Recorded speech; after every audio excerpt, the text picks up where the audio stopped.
Hello po. Hello po sa inyong lahat. Isang magandang umaga po sa inyong lahat. Mga kababayan, mga minamahal, good morning po. Ngayon po ay 11 Hulyo 11, 2024.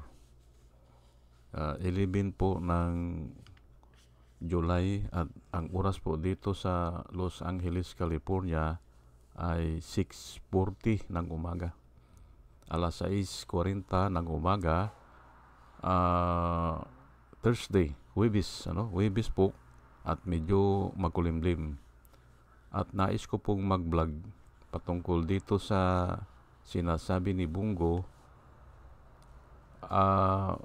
si Trillanes daw ay attack dog.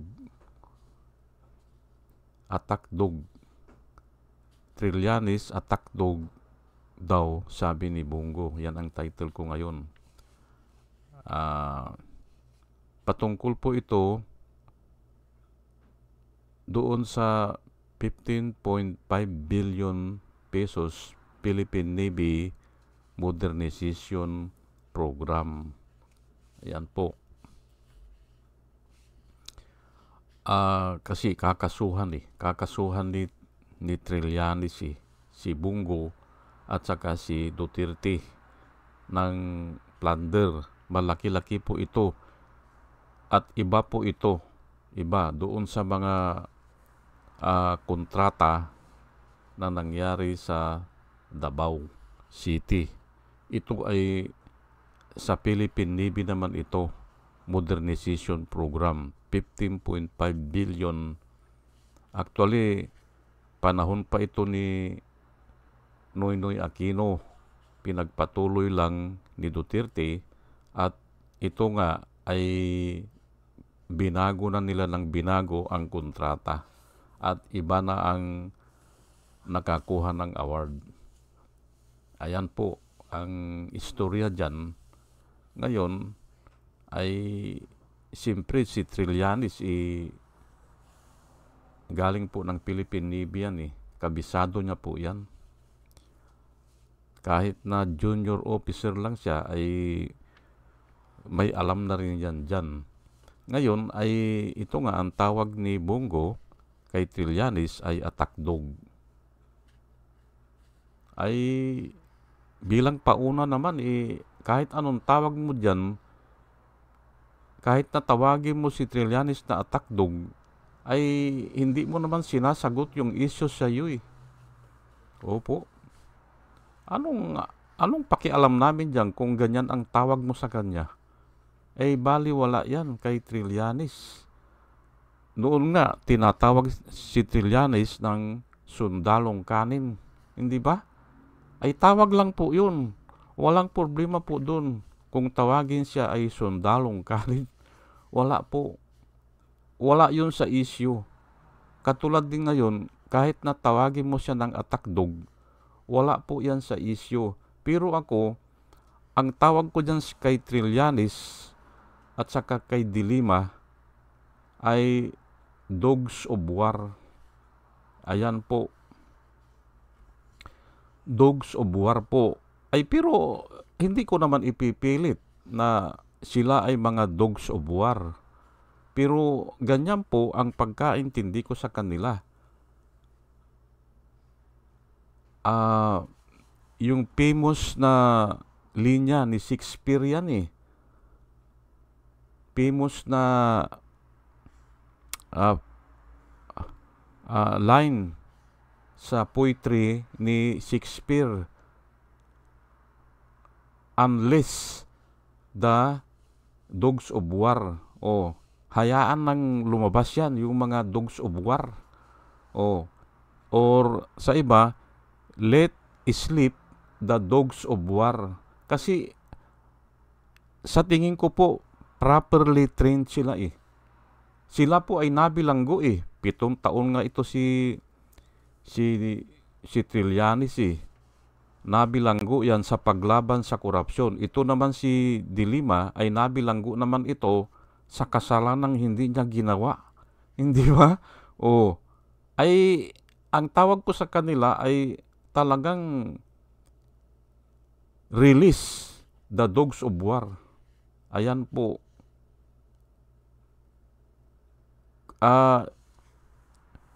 Ikikwento ko lang po sa inyo ha, yung mga dito po sa amin sa Sambales po, halos karamihan nung bata po ako, karamihan ng hanap buhay ng mga tao sa bundok ay humuhuli sila ng mga baboy ramo o usa o mga kwan, mga ah, yung tawag namin na manok sa kwan, sa bundok. Manok dikot ang tawag sa amin ni manok dikot ay ang humuhuli po dyan ay yung may aso silang dala-dala naaamoy yan o hinahabol yan at yung aso po maniwala man kayo sa hindi, tinatali nila yan 3 araw, hindi nila pinapakain. Opo. Bakit kako hindi mo pinapakain ang aso mo? Ay kailangan pala ganun. Para pagpunta nila sa bundok, pag nakakita ng manok, talagang hahabulin yan. Opo, ganun. Hindi tatantanan yan hanggang hindi makuha yung usa o yung baboy damo. Hahabulin talaga yan. Ganun ba? Kako, oo, ganun yan talaga. Kasi kung pakakainin mo yan kanya, ay tamad na yan, sabing ganun. At maliksi kung gutom. Maliksi talaga. Ayan po.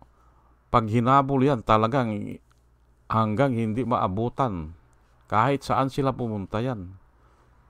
Yun po, ang isishare ko lang sa inyo. Yung aso na ginagamit sa panghuli ng mga usa. Ayan po, no?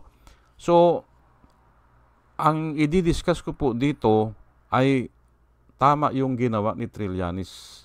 Kasi noon po, sinubaybayan ko po ang kaso na ito Ang sinabi niya noon ay hindi muna ako magpapail ng kaso. Nasa akin ang mga ebidensya o alam ko na ang mga ebidensya pero hindi ako magpapail ngayon ng kaso, sabi niya. Kasi wala din mangyayari. Hintayin ko muna na mawala si Duterte sa pwesto. Tama yung ginawa niya. Opo. At pati po yung mga nakakausap ko na namatayan, yung biktima po ng extrajudicial killing. Tinatanong ng mga tao sa lamay, hindi ba? Tinatanong po nila oy, Mang Ben, magdidemanda ba kayo? Idadalhin nyo ba sa korte yung kaso ng anak nyo? Ay hindi na. Sabi nung mga biktima o yung mga namatayan, hindi na. Wala din mangyayari dyan. Tama din yung sinasabi nila si Trillanes, yan ang sinasabi. Ako, yan ang sinasabi ko. At yung mga tao na biktima ng extrajudicial killing, wala din mangyayari. Biblical po ba yan? Opo, nasa Biblia po yan. At yan po ang tatalakayin ko. Alam ko po na ito ay naibigay ko na itong 2 verse na ito, pero uulitin ko na naman po para mas maintindihan po natin.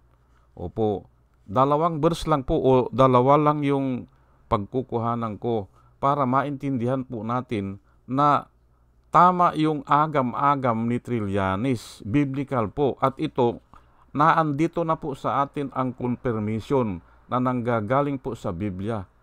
At ito pong sinulat sa Biblia ay galing po sa Diyos ito. Opo. Kaya hindi po pwedeng baliwalain ito. Pero bago po ako mag-umpisa, ay hayaan nyo muna na pasalamatan ko muna yung mga subscriber po natin. Ito po sila, si Rosana Narumi ng Japan. Salamat po sa inyong lahat. Si Al Olalia ng Bacoor, Pampanga. Librager, Alex Sarmiento, Dolor Garcia ng Milano, Italy. Nana Antibi ng Bahrain, Will Utaib ng Laguna, Nelson Balyaran, Julia Magbanua ng Singapore, Andre Deliver, Arnold Pernan ng Cebu, Larry Narvaez, Joshua Lan, Elenita Sculpture. Salamat po sa inyong lahat. Ito pala yung first batch, o yung mga unang listahan. Elenita Sculpture ng Germany, Ben Pono, Liti Peralta ng Mamburao Occidental Mindoro, Maribel Baligat Culio, Querty Q, Juna M, Rinaldo Abintino, Mel Herrera ng Evanston, Illinois, Ernesto Aburque, Placer E. Duarte, Hiasmin San Juan,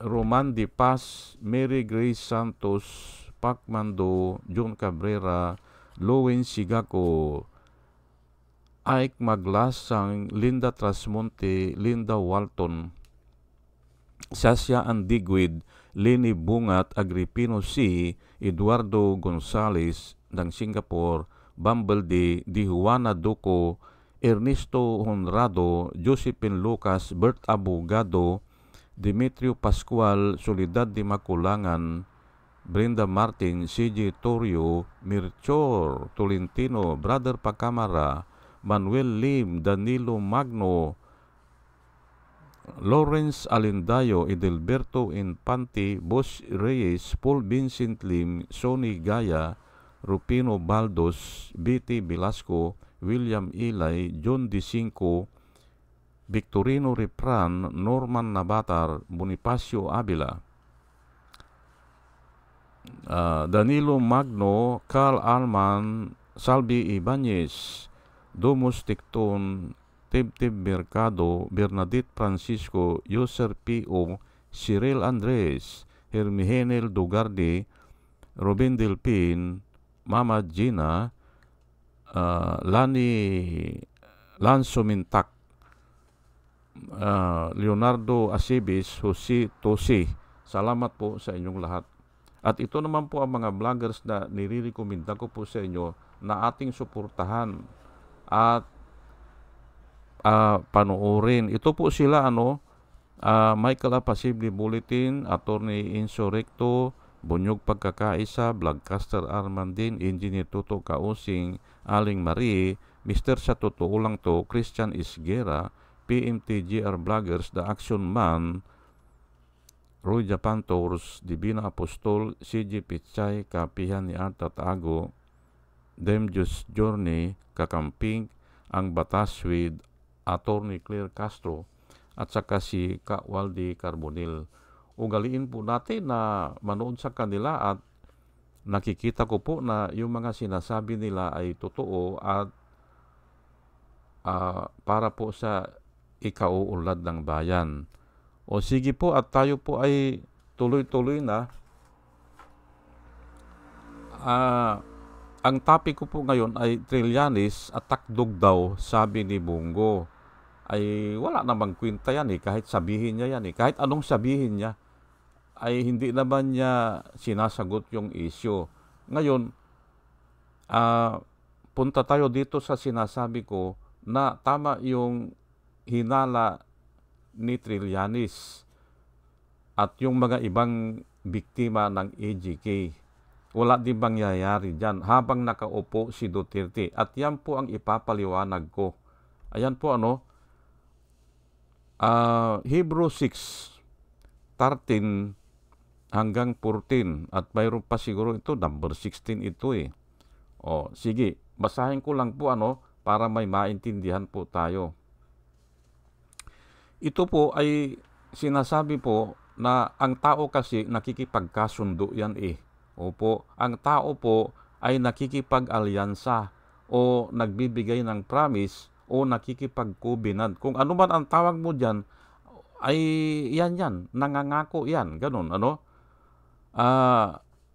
verse 13 po, when God made a promise sa iba, when God made a covenant with Abraham or to Abraham, since he had no one greater to swear by, he swore by himself. Ayan po since there is no one or there is no one higher than God to swear by, he swore by himself. Nangako siya sa kanyang sarili, hindi ba? Saying, surely blessing, I will bless you, and in multiplying, I will multiply you. Sa ibang version po yun, Pero dito, ang sabi ay saying, I will surely bless you and multiply your descendants. Ay iba-iba pong version Pero mas gusto ko yung isa, yung surely blessing, I will bless you, and in multiplying, I will multiply you. Yun po ang sabi kay Abraham. Pangako po yun. Pero ay covenant. When God made a covenant to Abraham, and because there is no one higher than God, God swear by himself. Ayan po, hindi ba? At itutuloy ko dito, verse din ito, ewan ko kung 16 ito o 17. For men, sabi niya, ang mga tao daw, for men, verily swear by someone greater. Inayos ko na po ito, na totoo naman yan. Ay, sino ba ang kwan dyan? Sino ba ang aangal dyan? Wala naman Tayo po ay nanunumpa sa harapan ng isang tao na nakakataas sa atin o iginagalang natin o nirirespeto natin. Ayan po ang ibig sabihin yan. Pero usually, greater than us. Hindi ba? And an oath for confirmation is to them an end of all disputes. Ang hirap intindihin. Pero ganito na lang po, And the oath is administered. Hindi ba? To end all disputes. Ayan po, hindi ba? Nangangako yan magkabilang party May witness at yun nga, mayroong yung mataas na tao, hindi ba? Ay ngayon, sige nga, balikan natin si Duterte. Mayroon bang tataas pa na tao kay Duterte? Balikan natin po, siya ang presidente. Wala. Hindi ba? Wala po Siya ang pinakamataas, although nasa saligang batas natin na dapat ay co-equal yan o ang mga senador ay aakto yan kung na-impeach siya, ang presidente aakto yan temporarily as a judge, quasi-judicial function. Pero hindi naman mangyayari yan kasi nga sumailalim na yung 16 na senador kay aywan ko lang kung binayaran sila, hindi ba? Sumailalim na sila At doon nga ay tinanggal nila si De Lima. Just imagine, hindi ba? At ayan din, sunod-sunod na po yan Pati nga si Sirino Pero hindi siya natanggal ng impeachment. Kung hindi, kuwaranto naman. Ayun, pinaglululoko lang nilang batas hindi ba? Kuwaranto. Ganun po katindi si Duterte. Kaya nga, hindi mo pwedeng alisin na mag-isip ang mga tao na walang mangyayari sa kaso habang nakaupo si Duterte. Kasi nga itong pagbabasyahan ko there is no one higher than Duterte.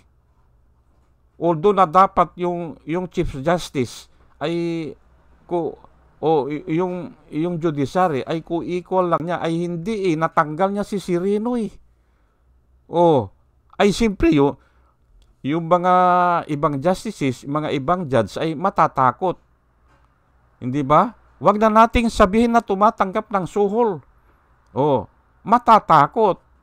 Pero usually ang combine yan. Natatakot at saka tumatanggap sila ng suhol. At nasa Biblia po naman yan. Ito nga, itong susunod na verse ko Mayroon bang tumatanggap ng suhol? Ay mayroon, nakasulat po sa Biblia eh. Hindi ba? Oh, itaas ko lang po ng bahagya ha. 1 Corinthians chapter 6. Ito po, babasahin ko. Pero dito, hinighlight ko yung verse na kailangan ko. Ayan po, ginawa kong bold para sigurado. Hindi ba? Yung iba kasi hindi ko kailangan eh. Pero babasahin ko na rin. Dito po, ang pinapaalala po dito ay sabi ng Biblia, ay bakit kayo pupunta dyan sa mga judges na mga nababayaran? Yan po ang sinasabi dito. Bakit nyo ipipresenta ang inyong sarili sa mga hukom na tumatanggap ng suhol? O dito ay less esteemed by the church. Tama naman ang sinasabi, di ba?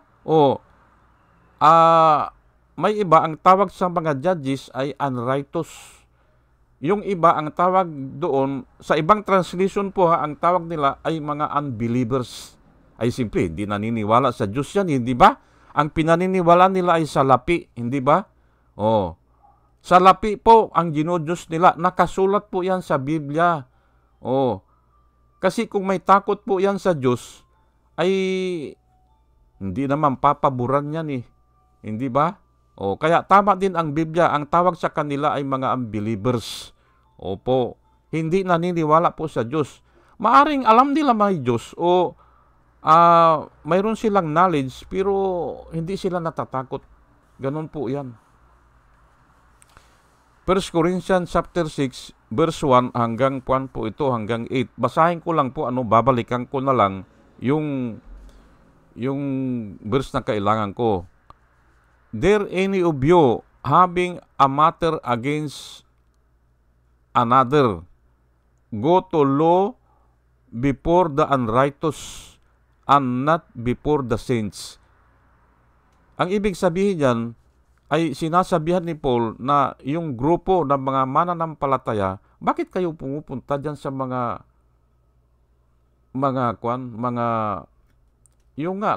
korte na mga unrighteous? Yun ang sinasabi niya. Bakit hindi kayo pupunta sa mga saints o yun sa mga ligtas o doon sa mga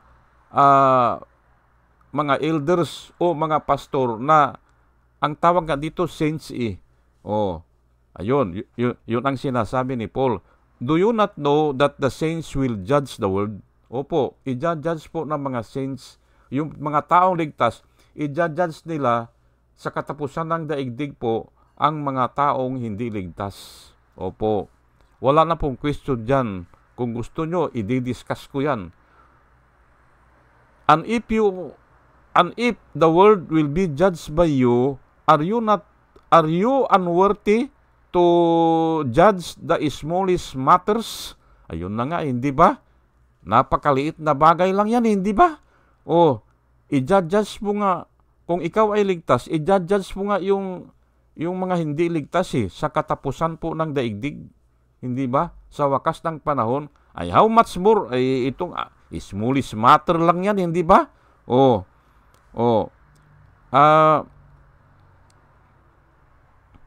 Do you not know that we will judge angels? Pati nga po yung angels, yung naligaw na mga anghel.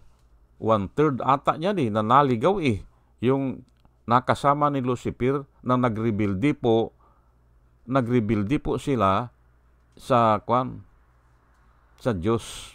Ayan po how much more things that pertains to this life. Ayan po ang sinasabi, hindi ba? Yung taong ligtas, kayang i-judge yan, yung mga liliit na bagay na yan that pertains to this life. If then you have judgment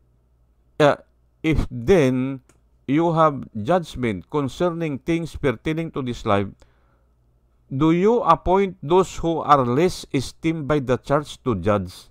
Ayan po hindi ba? Hinighlight ko na po kasi yan ang bibigyan ko ng pansin. Kung ikaw kanya ay kaya mong i-judge yung concerning this life.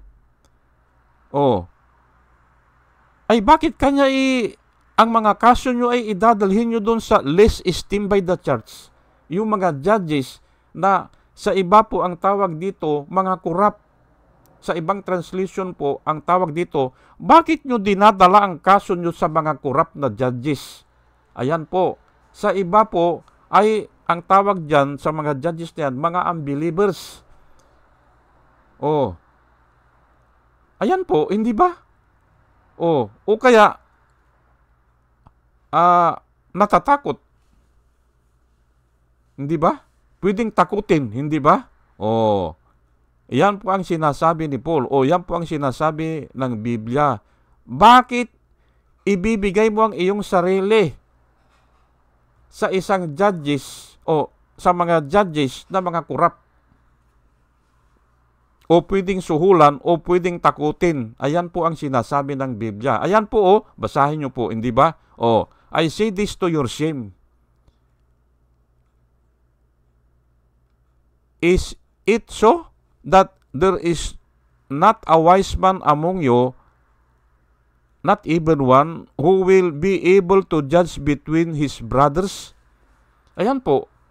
Sinasabi ko ito, sabi ni Paul, para hiyain kayo, sabi niya. Bakit? Wala na bang matino sa inyo? Wala na bang competent sa inyo para mag-judge sa mga smallest matter between brothers? Ayan po, tinatawagan po ang mga elders at yung mga pastor na dapat sila ay mamagitan at dinidiscourage na pupunta sa mga korte. Hindi ba? Na kung saan ang namumuno ay mga judges na corrupt. Ayan po ang sinasabi dito. But brothers goes to law against brother, and that before unbelievers. Ayan, inulit na naman mga unbelievers nga Now, therefore, it is already an utter failure for you. Ang sinasabi po ni Paul dito, the moment you go there, sa ibang version po, the moment you go there, saan? Doon nga sa korte. Prinisinta mo ng iyong sarili, isinudbit mo na ito, o ipakita mo ito, dalhin mo ito, the moment you go there, you are completely defeated. Sa ibang version po, dito naman, it is already an utter failure for you. Ayan po, nakasulat po, hindi ba? Ay simpre, nakita na po natin yan kay Dilima hindi ba? Yung kauna-unahang judge, yung kauna-unahang po na judge na kung saan ay alam natin na yung mga bilanggo po na prinisinta nila sa Kongreso, sila ay nauutal at nabubulol at ayaw magsalita. Alam natin na hindi totoo yung sinasabi nila. Pero ang sabi po ng judge, mabigat daw ang ebidensya. Yun ang sabi ng judge, hindi ba? Kaya nga, walang bill. Walang bill yan dahil mabigat daw ang ebidensya. Ay nauutal at nabubulol. Ako nga, nung nakita ko yung mga prinisinta doon sa Kongreso ni Pariñas at saka ni Umali at saka ni... Ay, naku po. Grabe talaga. Opo. The moment you go there, ang sabi po ng Biblia, you are completely defeated. Why do you not rather be wrong? Sa iba, why that rather be wrong? Why you do not rather be cheated? Ayun. Hayaan nyo na, sabing ganun. Hayaan nyo na muna kasi nga, may Diyos po at sisingilin naman sila ng Diyos. Hindi ba? No, you yourself do wrong. Kung minsan kayo naman kanya ay nag-cheat kayo gumagawa kayo ng wrong sa kapwa nyo Ayan po ang sinasabi po ng Biblia. Pero ang binibigyan ko po ng emphasis dito, tama yung ginawa ni Trillanes. Na hindi niya muna ipresenta sa korte. Kasi nga, ang nakasulat po sa Biblia, the moment you go there, you are completely defeated. Bakit? Ay hawak ka ni Duterte po Doon nga ako nag-umpisa And because there is no one higher than God, ay umaakto po ito si Duterte na siya na ang Diyos Hindi ba? Iyan po ang namanan natin sa Satanas. Doon kay Lucifer. gusto maging Diyos, gusto kapantay ang Diyos. At wala kahit na isa na pupwede sa akin. Yan po ang sinasabi ng mga diktador. Walang pupwede sa akin. Papatayin yan eh. Ibibilanggo yan eh. Kakasuhan yan eh. Iyan po, maniwala po kayo sa akin kasi nabasa ko po yan sa Biblia. Na ang mga tao, pag sila ang nasa kapangyarihan, ang sinasabi nila ay walang uobra sa akin, walang batas-batas sa akin. At yan na nga, with impunity yan. Oh, walang kaparusahan ang iniisip nila. They work or they do it with impunity. Yang 15.5 billion na modernization project ng Philippine Navy. Yan po ang ginawa nila dyan. Oh, ay yan po, naipahayag ko na. Naipahayag ko na kung ano ang aking saloobin dyan. Ay bahala kayo kung paniwalaan nyo yan o hindi. Basta ako, ang pinapadalangin ko sa mga nakikinig sa akin, sana magkaroon ng wisdom na nanggagaling sa Panginoon po. At muli, ay magandang umaga po sa inyong lahat, mga kababayan, mga minamahal. Hello po sa inyong lahat. At salamat po sa inyong pakikinig. Salamat po ng marami.